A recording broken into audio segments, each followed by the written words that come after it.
everybody, welcome to Married with Wrestling, where we talk about wrestling for the week, WWE AEW related. I'm Susan, and this is Chris, and I say we just jump right into the discussion for the week. Yeah, so we're going to cover WWE, NXT, and AEW. Of course, we're recording this on Saturday. Backlash has not happened yet. Yeah. So when you see this tomorrow, Backlash will have already happened, so you'll be able to look back at our predictions to see if we were right. It's only 5 matches, so it's nice. I like the shorter WWE cards. I do too. They're easier to digest. It gives the matches more time to, mean something. Yeah. And not to dump on AEW, but it makes AEW's cards feel kind of bloated sometimes. Yeah. But anyway, we'll start with the draft. And honestly, in the grand scheme of things, not much changed with the draft. Most of the acts that changed shows were mid-card to low-card acts. Yeah, like the Final Testament changed shows. They changed shows, which gets them away from Lashley the Street Profits. The LWO changed shows, which gets them out of the Legado del Fantasma feud. But which felt Carlito went with them, but I think that's what they're going. Yeah, Carlito went with them, so we're going to still be able to tell Corey and Carlito's story. Yeah. And then Damage Control is leaving Bayley and Bianca behind on SmackDown. Which, thank goodness, because Damage Control has just feuded with Bianca. And Bianca wins every single time. She does. Feuding with Bianca has not done much for Damage Control. Not at all. Not at all. But I am interested to see Bianca still kind of have that issue with Bayley. They've told that story very well. Yeah. They've made Bianca look intelligent, but she hasn't gone to the full extent that Drew McIntyre has. But she's starting to be like, she was talking about how she was real tired of Damage Control and just kept looking at Bayley. And Bayley's like, yeah, I know. I was in it. Yeah. So, other than that, the draft really... We had some more NXT call-ups. Blair Davenport's coming to the main roster. Which was shocking. I was very surprised. But good for her. Good for her. She's a good wrestler. Yeah. Lyra Valkyria is coming to the main roster. Which I was shocked about that as well. I didn't think she was ready for the main roster, but I mean, what do I know, I guess. Dragunov is coming. He is on the same show as Gunther, so... Yeah, I'll have some of that. Put Ilya in the King of the Ring, because the King of the Ring is already shaping up to be a pretty good tournament. Yeah. We've got Gunther. When is the King of the Ring? Is that today? It's in Saudi. Oh, we won't watch that then. We won't see the finals. Yeah. They're doing SmackDown in Saudi, too. How the hell are we going to work that? Cross the Saudi bridge when we get to the Saudi bridge. We're in France right now, so... And, speaking of France, that SmackDown crowd was awesome. Yeah. Give them more shows. They were dancing at one point. I don't know what they were dancing for. They were into everything. There were people joking online. The only crew that didn't get a response out of them was the Final Testament. There's a lot of people that think that Triple H clearly has faith in these people because he keeps pushing them, but they just don't seem to be getting responses. Well, they got really over in NXT. So, I feel like in his mind, he's probably like, they were over once before. Why can't I get them back over again? Yeah. And I think that is a big part of it. So it's interesting to see how everybody moves moving forward. Honestly, I feel like if you look at the results of the draft, they're talking about, change is coming and all that. I think the biggest changes are with what NXT's going to do. They lost a lot of their big players. Yeah. But the really fun part about NXT, and the part that was fun during the Black and Gold era too, was seeing who was going to step up and be the next generation of main carders. We didn't mention Kiana James getting called up the first day. We already talked about her before. We talked about that last week, Same with Ilya. She got called up with him. Ilya was drafted Monday. Weren't they drafted on the same day? Because they both had the Raw hats on. They were both drafted to Raw, but they weren't drafted on the same day. Ilya didn't go till Monday. Because everybody thought Ilya would go on Friday because he was such a shoo-in. And everybody said, maybe Ilya's not going, and then they did it Monday. Gotcha. Dijak got drafted after... Yeah. After good hours. For Dijak. Yeah, Dijak will be fun on the main roster. Especially Salty Dijak, which is what we get on social media. Baron Corbin is back on SmackDown, but he wasn't televised either. I don't feel like that bodes well for Baron Corbin. No. Unless that's going to be part of his story. Yeah. But what makes me sad is that Braun is on SmackDown, Baron Corbin's on SmackDown, and Braun Breaker is now on Raw. They were very good together as a team. Yeah, I would love to see them have an encounter in the Royal Rumble. Yeah. First time they've seen each other since. I think that could be fun. That could be a fun little callback. Yeah. And I think based on the pops that people were getting in NXT that have showed up on the main roster for stuff, I think I think the audience there would appreciate that callback. I think that wouldn't go unnoticed. Yeah, agreed. Yeah. I agree. But I've seen a lot of people complain that the draft was boring, but honestly, I think it was boring because it just made sense. Everything that had story stayed The only thing together. that I'm worried about is a lot of the stories I felt like were with the same people, and there wasn't a lot of change. So I just hope we don't get the same stories over and over again, because there wasn't a lot of switch up. Yeah. That's my one concern, but I'm not that concerned about it. I have more faith in Triple H than I did in Vince. So, like... Yeah. I'm sad because Gunther's on Raw and Cody stayed on SmackDown. So my dream Gunther-Cody feud's going to have to wait for a minute. Yeah. But it'll be fine. They'll find some things to keep Cody busy until either Rock or Roman comes back to town. I imagine that's what we're waiting for. Yeah. Like his match with AJ Styles at Backlash, I think it's a foregone conclusion, but I think it'll still be really fun. And it's really interesting that it's the first time those two have crossed paths. But you look at the timelines and it's easy to see why. It's the first time they crossed paths. So I'm excited for that. Yeah, that was the draft. So I think we can move on to, let's talk about a little bit of AEW. Okay. Okay, so we have spent a couple weeks kind of beating up on AEW over their storytelling. There's a particular story I'd like to tackle that they have been running that started as a Rampage feud, but I think could have been built to be a Dynamite, even a pay-per-view feud. And that's the implosion of the Best Friends. So, Agreed. Let's take a look at what AEW did. AEW built a bulk of it on Rampage, I would say. And, it was kind of building, Trent was kind of... There were a couple times that we thought Trent might turn on Orange Cassidy. Yeah. And then when he finally did, it was in the tag team tournament, which is a great place to do it. That's a very public match to do it in. Yeah. That's fantastic. And then we had a build-up on Dynamite where, they did a segment with Chuck Taylor. Chuck Taylor had to pick a side. Chuck sided with Orange. And now Chuck and Trent had a parking lot brawl on Rampage, which was really fun and really brutal. It was, yes. That was the first Rampage we've watched in like a month, which is part of the problem. Because, Rampage, I like the people that wrestle on Rampage, but Rampage sometimes just feels so inconsequential. Yeah. Although the one that we watched, it seemed like there was a story beat for everything that was happening. So the Rampage that we watched with the Best Friends Parking Lot Brawl didn't seem so random. Yeah. That would be warranted in the future. That would make it more tune-in worthy. Yeah.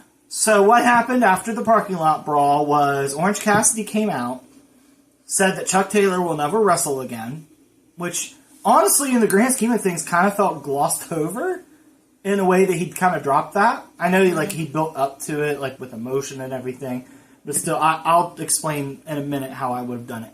And now we're getting Orange and Trent on Dynamite.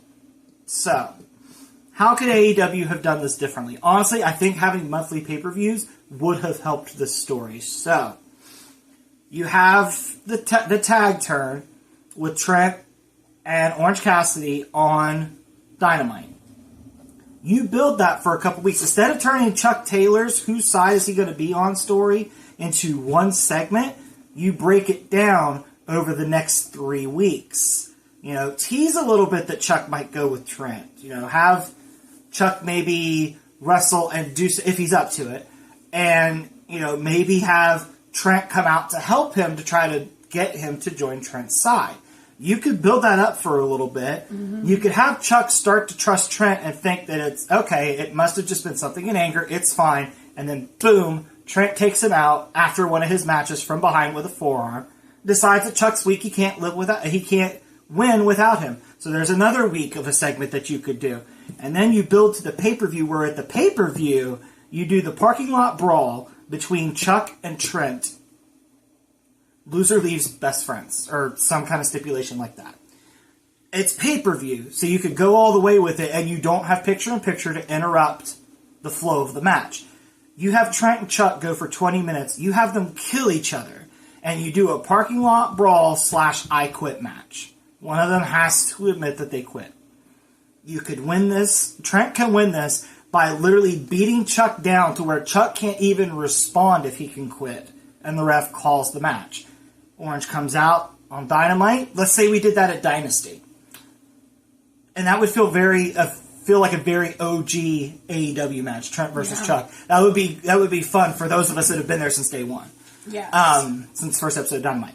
So, you come out next week on Dynamite. Here's where Orange Cassidy announces that Chuck won't wrestle again. Trent beat him down so badly he will never wrestle again, which sells it because Chuck couldn't even respond in an I Quit match. So you're really selling that point. You have Orange and Trent go back and forth. You know, Orange decides he's going to go back after his international title. He's going to climb the ladder. He's going to put his sights forward. And you just have Trent keep fucking with him and fucking with him. And then all of a sudden, you wind up with AEW's version of WrestleMania. You do Orange versus Trent on Double or Nothing. It would have been. They could have. And that match would have felt big and had 2 or 3 months of build to it. Yeah. What you could have happen there is when you get to Double or Nothing, Trent's getting ready to beat Orange, and then all of a sudden, Sue drives up in her van, side door opens, Chuck comes out. Sue turned on her son. Yes, Sue brought Chuck to put some sense back in Trent. And you could have Trent be conflicted with his mom being with Chuck Taylor and just losing it. And then what you do is Orange Cassidy gets the upper hand. He hits the orange punch on Trent Beretta, and as he's in the corner kind of riling himself up a little bit, then you have Rocky Romero come in and get Orange Cassidy in the eyes and duck down under the ring. Trent beats Orange Cassidy at Double or Nothing, and now you can have the blow-off match of Orange and Chuck versus Trent and Rocky Romero. Yeah. That's how I would have done the Best Friends feud. And include Danhausen some way. Yes, I forgot about that. This is something there? I told you that I forgot about. You could, in this course of Orange building up his momentum, or even Trent going into his match with Chuck, have Danhausen come back. Danhausen tries to smooth things over in his Danhausen ways. And he tells Trent, he's like, I want to fight you in the ring. And they go to the ring, and Trent just, for the maximum heat, Trent just fucking destroys Danhausen. Like, Danhausen is bleeding, half of his face paint is worn off, like, beat the living fuck out of Danhausen. I love Danhausen. No cursing. Yeah. But beat Danhausen to a bloody pulp, to where Danhausen has to be stretchered out. Yeah. When you get to your blow-off of Trent and Chuck against Chuck and Orange against Trent and Rocky Romero, that's when you could have Dark Danhausen come back to help Orange and Chuck, and then Danhausen can just disappear. It's almost like he's a ghost.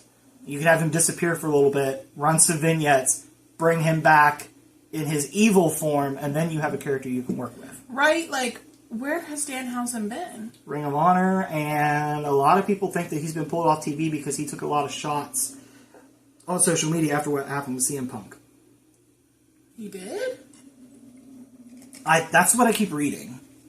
Apparently I never saw anything, and I follow him on everything. Mm-hmm. So I don't know. It could be people reading into things. It's a very he said, she said kind of deal. I know that Ethan Page was released from AEW, so I wouldn't be surprised. Yeah, that's a travesty. I know. That's a travesty. We love Ethan Page. Ethan Page household. Yeah, Ethan Page will add value to any roster that he goes to. Well, I just wonder if Danhausen's going to be released too. I saw actually some comments whenever Ethan's thing was posted. I saw some comments where people said, okay, when's Danhausen leaving? Yeah. Because I could see that. I could see, because those two are close. Danhausen's close with Punk. I'm sure he's not sitting well with what happened with that. So there's a lot. There's a lot for AEW to process. But this was just a fun little how I would have done situation with the Best Friends. How I thought it could have been built better. Especially as like an OG AEW feud. But that's just some ideas on that. I'm sure Trent and Orange's match on Dynamite's going to be fine. Yeah. But I just feel like we could have had more stakes and done this at Double or Nothing with some more story and some more emotion. Instead of just putting random matches together and put on pay-per-view, you could have a story going into a pay-per-view. Yeah. Oh, and just for the record, I wouldn't, in my little situation here, I would not show Rocky Romero at all until he helped Trent at Double or Nothing. I would have him completely off of TV. I wouldn't even have him weigh in on it. Yeah. Have it be like, you to the point where, and this feels really mean to say about somebody, but it gets to the point where you forget that he could be a factor, and that adds to the surprise whenever he helps Trent, because you're like, oh shit, Rocky Romero hasn't weighed in on this. Now we know where he stands. Yeah, very true. that was just a little thing that I wanted to do to kind of see, because I think this story could have really been built into something. I agree. Cool. From the very beginning, I said I was like, they could have done so much more with this story. Yeah, you could have really amdrammed this up. This could have been a 3-month saga. Yeah, it could have been across Dynasty, Double or Nothing, and honestly, you could do the blow-off tag match on pay-per-view if you want to. I think you could do it on like a special Dynamite. Yeah. Or even a special Collision or something. Yeah, that's how I would have done it. Okay, so switching gears, we mentioned earlier that the draft was going to be a upheaval for NXT more than anything else. So let's talk about NXT. So NXT was pretty eventful with the little spring break-in event that they had. Mm-hmm. First of all, Trick's our new champion, which is fantastic. Good for him. I think we talked about that last week. Seems like his first feud's going to be with Metaphor.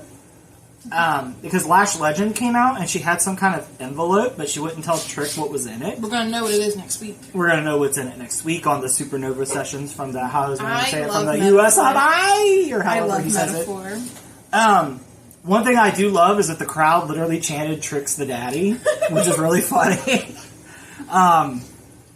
So yeah, we'll find out what's going on with that. Seems like Trick has a set feud moving forward, which is good. Doesn't involve Carmelo or Ilya, which so that will nice, be fresh. That's all that he's really wrestled here. Yeah, and those three dudes dominated the majority of the NXT top card over the last year, almost 2 years, a little bit. So that'll be good to get some freshness in the top of NXT's card with Melo and Ilya going to. And Braun, which I guess main Braun roster. wasn't really in the main. And Braun. I can't wait till we do something with Braun. Put Braun in King of the Ring. I think that's a good place for him to go. And I think the finals, I saw a lot of people saying the finals they think will be LA Knight and Gunther. I would say make the finals Braun Breaker and Gunther. Yeah. But the only problem with that is I don't know who loses that match. Yeah. I have no idea who loses that match. If you would have drafted Corbin to the same brand, you could have had Corbin get jealous and interfere. Probably would have been a shit ending, but you could have done something with it. So moving on from that, for our North American title picture, we are kind of going back to the past of that because Wes Lee's back, and he's chasing that. So we're going to get Wes Lee and Obafemi. Josh Briggs is not wanting Wes Lee to cut the line, which Josh. Neither is Ivar. Yeah, Ivar's pretty pissed about it too. From Viking Raider. Oh my God, what's her name? The Viking Raiders. Okay. So I do think we're going to end up with another kind of triple threat number one contender situation there between Wes Lee, Ivar, and Josh Briggs. I think that'd be a heck of a good match. That would be fun. That could be like the spiritual successor to Obafemi, Josh Briggs, and Dijak. Yeah. And plus Wes Lee being in it would create some pretty crazy spots because Wes Lee's pretty crazy. Yes. I really enjoy Wes Lee. I'm glad he's back. Me too. I liked whenever he was with the Rascals. I really liked all of them together. Yeah. And besides Wes Lee being back, the other thing that is happening on NXT is the North American Champion is going to be crowned very soon. So it looks like what we're doing, and it's kind of complicated, it feels like, but I feel like this is going to be a good chance to showcase a lot of NXT's women because NXT's women's division is really, really good. It is. NXT as a whole has shown, and I've seen a lot of people comment in agreement, with what NXT is building and with the talent they have there in the men's and women's division, WWE is good for the next 20 years. They are. They're not going to have any issues at all. No. So what they're going to do is they're going to have the women participate in a combine, and I think they said it's going to be all the women in the combine that want to participate, and then the winners will do the winners will have qualifying matches. There'll be 6 qualifying matches. Yeah. And the winner of those matches will do a North American Women's North American Championship ladder match. Yeah. Which I like that they pointed out that that's how the first championship was crowned. And what's funny about that is going back and looking at that, I am pretty sure Ricochet is the only one that was in that match that's still employed with the company. Because you had... On the men's side, yeah. Yeah, because you had... That's what I'm talking about, for the men's ladder. I know. So you had Ricochet, you had EC3, he's gone. You had Killian Dane, he's gone. You had Adam Cole, he's gone. You had Lars Sullivan, he's gone. You had Velveteen Dream, he's gone. Ricochet's the only one left still employed with the company, which is kind of bananas. Yeah. When you think about it. So I think I like that little callback that they're like, that's how we did the first one. No reason to not do it here. And the NXT women's divisions, the 6 of their best going at it in a ladder match, I think that match is going to be peaches. Yeah, I mean, Mi Chin's in it. She's not really the best in NXT. That's true. They did bring Mi Chin back for it. They teased already that Mi Chin's going to do it. They kind of teased Ariana Grace is going to do it, which her in a ladder match is going to be really funny with her shtick. Let's see, who else was teased? I think Fallon Henley might be in it. Honestly, and Fallon Henley just turned on Thea Hale. She punched Thea in the back of the head after the match, after Andre Chase bumped into her during the celebration. She was like, you know what? Screw Chase, you. I wouldn't mind seeing a heel Fallon Henley be the first women's North American champion. Yeah. I think that would be good. Mm-hmm. I figure Kalani Jordan will find her way in. They seem to be pretty high on her. Mm-hmm. I think Sol Ruka was one of the ones teased in the segment. Yeah. They lost Lyra, Blair, and Kiana James, but they've got a whole crew of women ready to step up. Sol Ruka in a ladder match would be really freaking amazing because she's already so I don't know, her wrestling moves are very much really cool. And they're different. Her moveset's pretty cool. It's very different. Yeah. I like it. I think it'll be... I'm looking forward to seeing how she does with that. That's the goings-on in NXT. So NXT's had an eventful couple weeks with losing some of their roster and starting to build stories for the future. It's always exciting after there's been a draft in NXT because they're just forming they're finding out who the new top stars in NXT are going to be. So it's really cool. Yeah, they're looking to see who's going to step up. Yeah. And I'm excited to see who all Trick's going to get in feuds with and, who's going to step up to take on Roxanne. I think Roxanne's going to hold that title for a while. I don't see anybody taking it off of her anytime soon, especially since Blair, Kiana, and Lyra left. And we make the same pitch every week. Watch NXT; it's fun. It's throwing a lot of it's throwing shit to the wall. Honestly, NXT is typically one of my favorite wrestling shows of the week. Mm-hmm. Typically, and it flies by. It does. It flies by. Actually, most of WWE stuff flies by anymore. Even you have said 3 hour Raw flies by. And I don't do well with 3 hour long. Granted, we skip the commercials, but yeah, that's true. I was gonna say I don't do very well with 3 hour long things, but I do fine with that now. Yeah. So I think we should switch back over to AEW. I want to touch on one more thing over there, and then we'll hit you with our Backlash predictions, and then we'll be good. Okay, so we're going to switch back over to AEW. Last week we had the attack on Tony Khan from Jack Perry. So this week's episode started with the Bucks pretty much saying, Tony can't leave Jacksonville, so we're going to run the show. Mm-hmm. And there was a couple things that went down with the Bucks on this show. So they have, first of all, they have determined who Swerve's next challenger is going to be. And they did a really good job of building it up because they were in Winnipeg. Kenny Omega was advertised for the show. So they were talking about, we're going to bring in a Canadian world champion that, is going to be able to challenge you for the title. Christian Cage returns, which you were very excited for. I was, yes. So Christian has come out, and Christian's laid a great foundation. He said, at one point in time, we were a tag team. You lost. You embarrassed me. So I'm going to pretty much kill you. So and he couldn't forget what he had done to his child, Nick Wayne. Yes. Which I really like. Like, you could tell Christian Cage comes from a place where story matters because he brought all this shit back in. And I'll be the first to admit, I forgot about destroying Nick Wayne at his house. I forgot all about that. So thank you, Christian, for bringing that back up. That helps the story make even more sense. And even Nana got beat up. Like, it was just a whole to-do. Yes. So definitely, and here's what I'm thinking. Here's what's interesting is Samoa Joe had a match on Dynamite as well. I can't remember who he fought. He fought Isaiah Cassidy. Mm-hmm. And they built him back up to be a monster.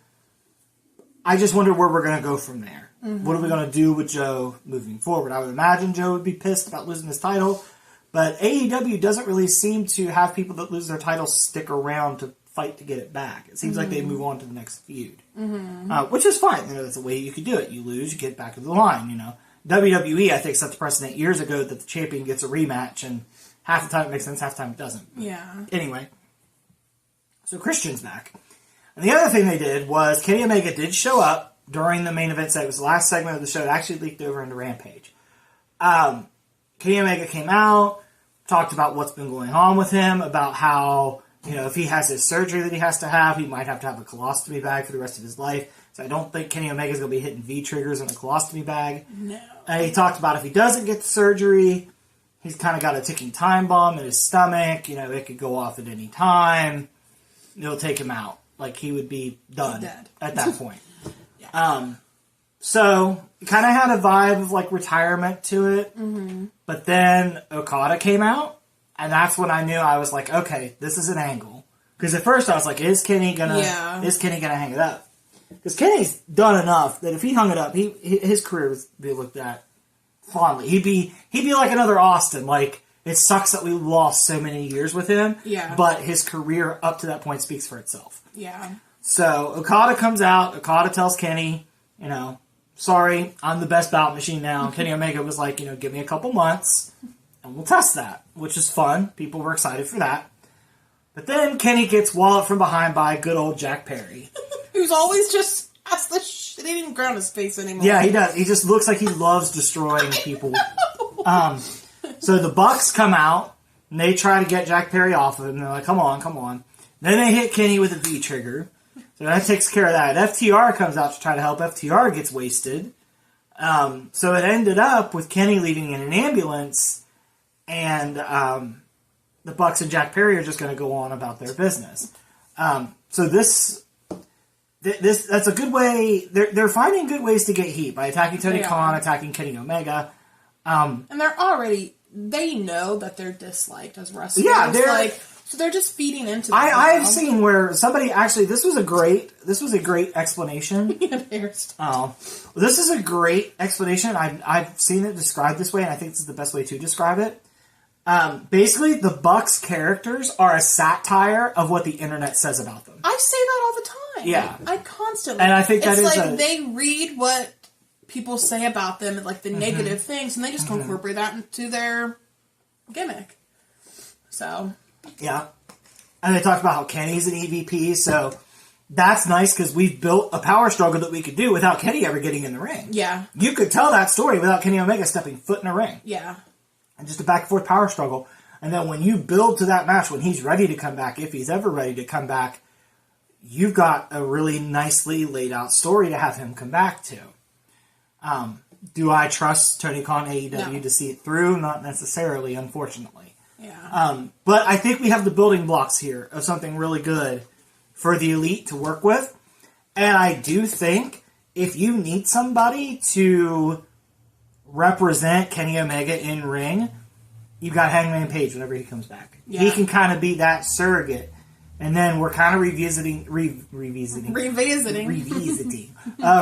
that feud with Hangman and Kenny against the Young Bucks, where they had that fantastic match at Revolution 2020 or 2019. I can't remember. It was during one of the Revolutions. It was a banger match. It was excellent. So yeah, and you're adding Jack Perry into that mix. I'm sure on the Kenny Omega side, if Kenny has his way, he'll probably add Kota Ibushi. If you can't get Kota Ibushi, I don't know if the story's there, but you could put it there. If I can't get Kota Ibushi in that story, I would try to get Katsuyori Shibata in that story, because I think he could serve that purpose as well.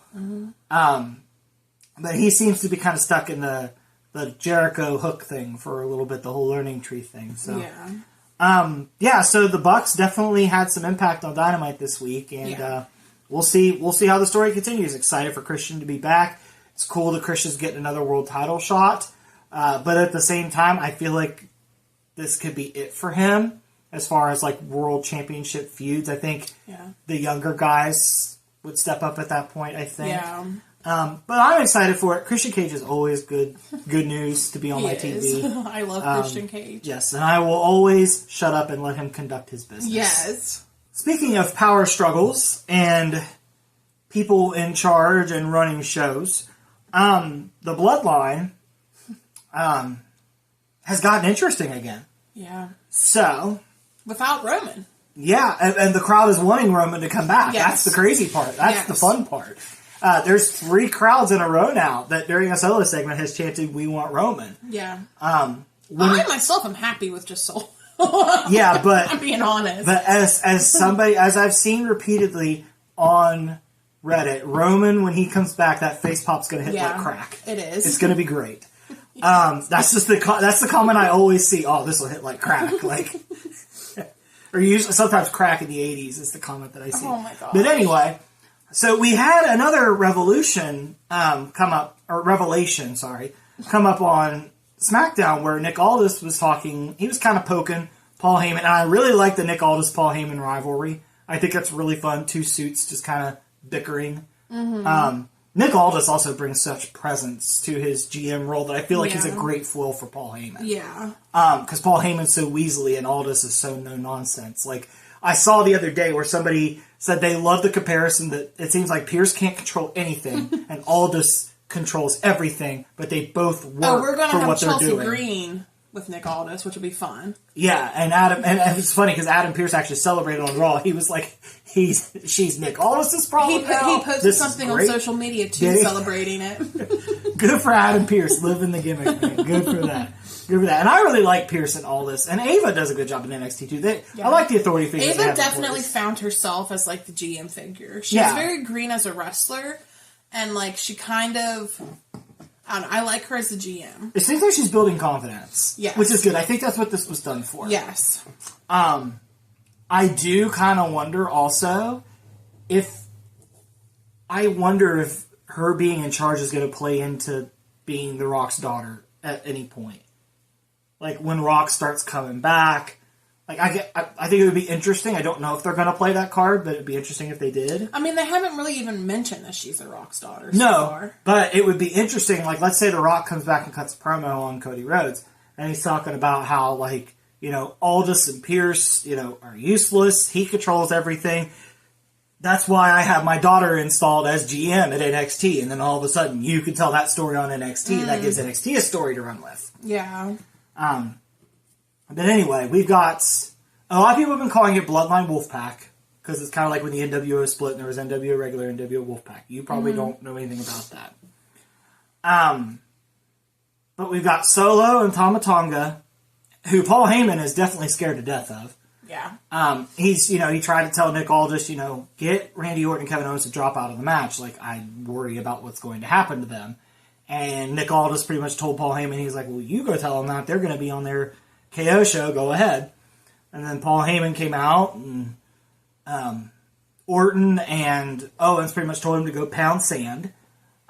So we've got that tag match at Backlash. That's going to be fun. I keep hearing people thinking that Jacob Fatu is going to make his appearance there and help Tama Tonga and Solo beat Orton and Owens. With all the brawls that they've had, I'm kind of surprised this isn't a stip match. Like, I'm surprised it's not like a street fight or anything like that. But I think it'll still be fun. I do think there's some story. The story with the Bloodline is definitely getting interesting. And the biggest revelation that we didn't even talk about yet was that Paul Heyman announced last week on SmackDown that Roman Reigns was withdrawing from the draft.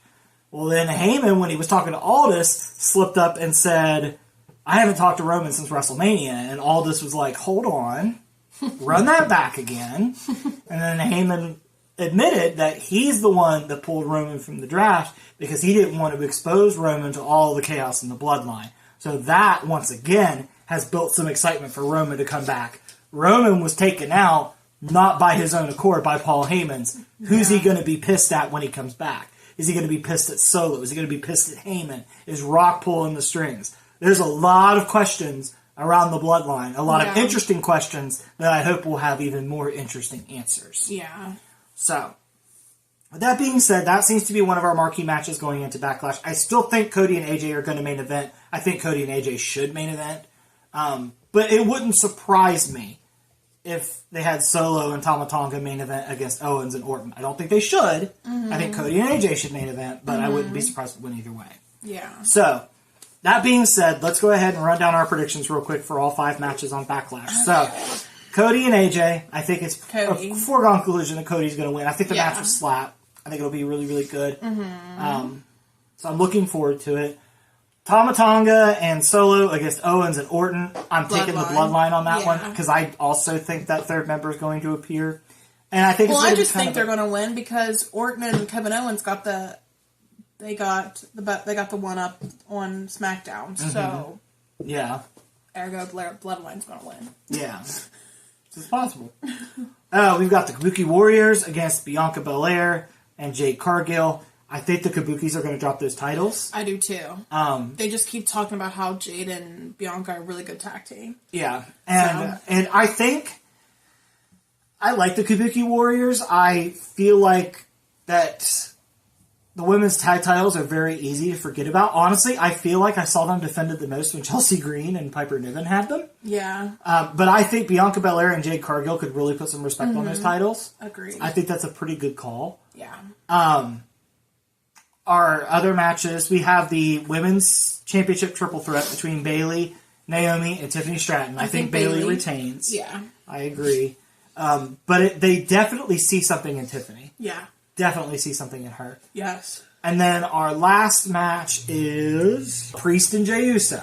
I think Priest retains here. I don't know with Jey, because Jimmy's gone. I don't think Jimmy's going to fuck with Jey. I don't think that's going to happen. I think it's just going to be a matter of the bloodline, or the Judgment Day. Unless Jimmy returns back to Jey because he got booted basically from the bloodline. I think Jimmy comes back with Roman as a face.